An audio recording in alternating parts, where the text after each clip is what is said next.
Bonjour, je suis Dr Oubala Rabi. Donc on vous présente aujourd'hui le parcours patient pour la prise en charge de la chirurgie veineuse à la clinique Victor Hugo.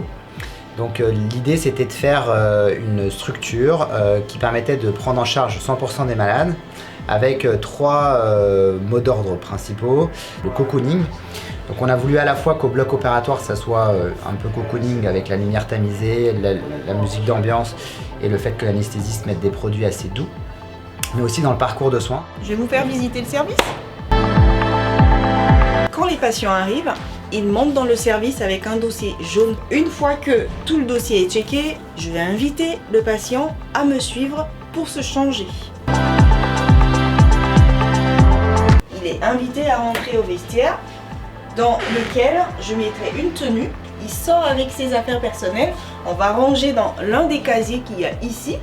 Et le patient finira par me faire un code à 4 chiffres pour mettre ses affaires en sécurité. Après tout ça, mon collègue brancardier viendra le chercher pour le ramener au bloc. Une sécurité du patient pendant tout le parcours de soins. Lorsque le patient arrive, je l'installe sur le brancard, je le scope, je lui prends ses constantes, je lui pose une perfusion et je vérifie avec lui son identité et le fait qu'il soit bien à jeun avant qu'il parte au bloc opératoire.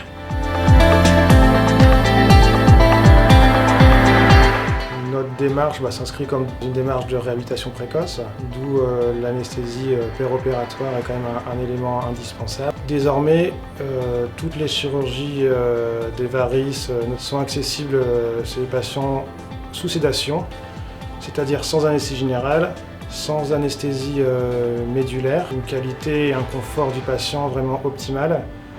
Au bloc opératoire et en post-opératoire immédiat. Cette chirurgie est accessible quasiment pour tous les patients, avec donc l'association de différentes molécules, des hypnotiques et des médicaments analgésiques de courte durée d'action, qui permet un relâchement et un confort maximal au bloc et en salle de réveil, quasiment une aptitude à la rue au bout de quelques minutes. Chirurgie mini-invasive. Donc aujourd'hui, la chirurgie veineuse n'a pas besoin d'incision en profondeur. On fait la principale majorité des gestes avec des mini-incisions en superficie. Et quand il faut traiter la veine saphène, eh bien, on peut le faire avec des méthodes endoveineuses, c'est du laser sous échographie.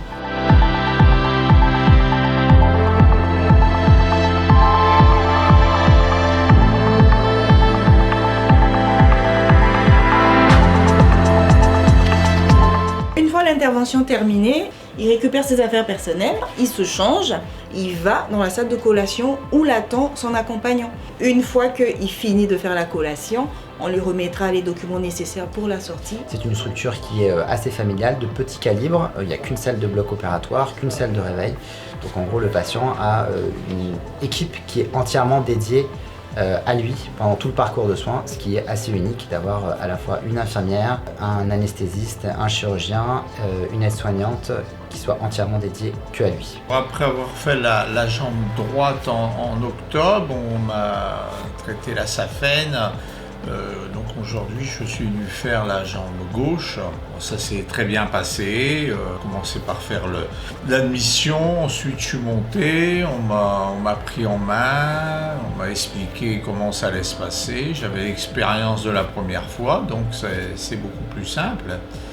Et puis on est passé au bloc, là une petite anesthésie d'une vingtaine de minutes, ou vraiment très légère. Un quart d'heure après, on est sur pied. Alors les cicatrices sont quasiment inexistantes. Celle de ma première intervention, il n'y a quasiment rien. Et puis là, normalement, il y en aura encore moins. Je conseillerais à ceux qui ont des problèmes de le faire vraiment sans peur.